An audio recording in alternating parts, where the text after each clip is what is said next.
वालों पे गम क्या हो जाएंगे, भाग जाएंगे।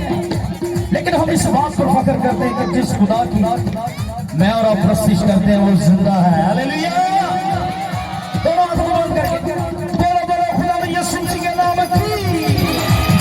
आइए सदा यीशु का वक्त बना हुआ वर्शिप कीजिए जोरदार ताली के साथ। और मैं चाहता हूं कि लफ्जों के साथ सब मिलकर गाएं हम मसीहों के लिए सच्चाई।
आइए जोरदार ताली बजाइए।